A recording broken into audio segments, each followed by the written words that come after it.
حسن بصری رحمۃ اللہ تعالی علیہ بہت بڑے اللہ کے ولی گزرے ہیں. بصرہ کے اندر اللہ نے بڑا مال عطا کیا، بہت بڑے سخی تھے، بڑی سخاوت کرنے والے حضرت حسن بصری رحمۃ اللہ تعالی علیہ.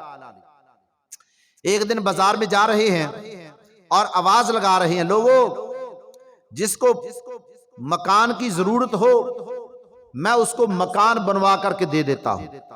لوگوں جس کو پیسوں کی ضرورت ہو وہ مجھ سے آ کر پیسے لے جائے، جس کو گندم کی ضرورت ہو مجھ سے آ کر کے گندم لے جائے، جس کو جو بھی ضرورت ہو وہ میرے سے آ کر کے کیا کر لے، اپنی ضرورت پوری کر لے، مجھ سے پیسے لے جائے. یہ اعلان فرما رہے ہیں اور بازار کے اندر جا رہے ہیں، اعلان کر رہے ہیں، لوگوں میں تقسیم کر رہے ہیں. اللہ نے بڑا مال دیا، بڑے اللہ والے ہیں. تو چلتے چلتے کیا ہوتا ہے، ایک عورت اس پر نظر پڑی، اس کی آنکھوں کو دیکھا تو دیکھتے ہی رہ گئے. کہنے لگی اتنی خوبصورت اللہ نے اس عورت کی آنکھیں بنائی ہیں. تو وہ عورت پوچھنے لگی حضرت حسن بصری رحمۃ اللہ تعالی علیہ سے کہ یا حضرت آپ میری آنکھوں کیسے دیکھ رہے ہیں؟ تو حضرت حسن بصری رحمۃ اللہ علیہ نے فرمایا کہ آپ کی بڑی خوبصورت آنکھیں، بس میں ان کو دیکھتا رہا کہ اللہ نے آپ کی کیسی خوبصورت آنکھیں بنائی ہیں. ان کا اچھا میری آنکھوں کو آپ اس لیے دیکھ رہے ہیں؟ حالانکہ عورت کا معنی ہی پردہ ہے. عورت کو چاہیے کیا کرے، پردے میں رہے.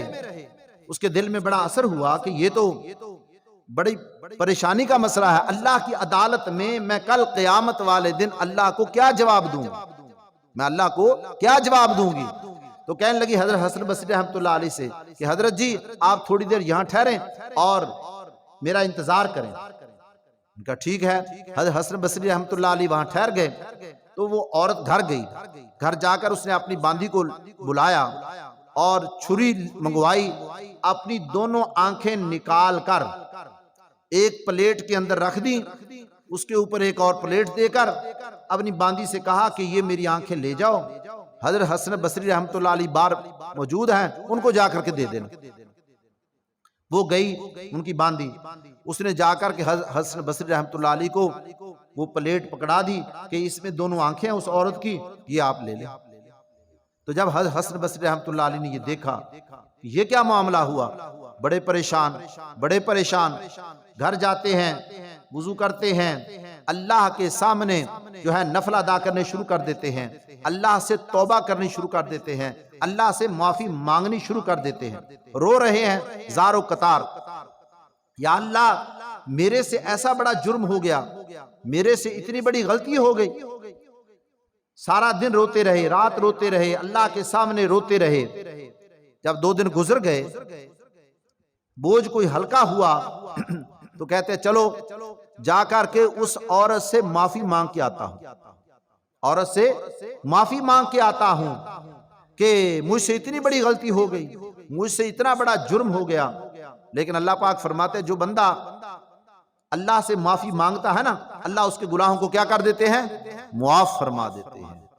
حضرت حسن بصری رحمۃ اللہ علیہ گئے، اسی بازار میں اسی مکان میں پہنچتے ہیں اور کیا دیکھتے ہیں جا کر کہ اس گھر سے ایک جنازہ نکل رہا ہے. اس گھر سے ایک جنازہ باہر آ رہا ہے، لوگ اس کے ساتھ ہیں. حضرت حسن بصری رحمۃ اللہ علیہ نے پوچھا یہ کیا معاملہ ہے، کس کا جنازہ ہے؟ لوگوں نے بتایا کہ ایک عورت کا جنازہ ہے، اس نے اپنی آنکھوں کو نکال کر حضرت حسن بصری رحمۃ اللہ علیہ کو دے دیا تھا. آج وہ عورت فوت ہو چکی ہے، یہ اس کا جنازہ جا رہا ہے. حضرت حسن بصری رحمۃ اللہ علیہ اس کے جنازے میں شامل ہوئے، جنازہ پڑھا، اور رات کے وقت جب لیٹے ہیں نا تو وہی عورت خواب میں ملتی ہے اور حضرت حسن بصری رحمۃ اللہ علیہ سے کہتی ہے یہ میں نے عمل اللہ کو راضی کرنے کے لیے کیا، اللہ سے ڈرتے ہوئے. یا ایھا الذین آمنوا اتقوا اللہ، اللہ فرماتے ہیں ایمان والو اللہ سے ڈرو. تو کہنے لگی میں نے یہ عمل اپنی آنکھیں نکال کے جو آپ کو دی تھی نا، کس لیے کی تھی؟ اللہ سے ڈرتے ہوئے. تو یہ میں نے عمل کیا تھا، جب میں اللہ کے پاس پہنچی ہوں اللہ نے اس کی برکت سے مجھے جنت میں جگہ عطا فرمائی، اللہ نے مجھے معاف کر دیا. میں نے اللہ کے رسول کی محبت کے لیے یہ کام کیا تھا، اللہ نے مجھے کیا کر دیا ہے؟ معاف کر دیا ہے، اور اللہ نے مجھے جنت میں جگہ عطا فرما دی ہے۔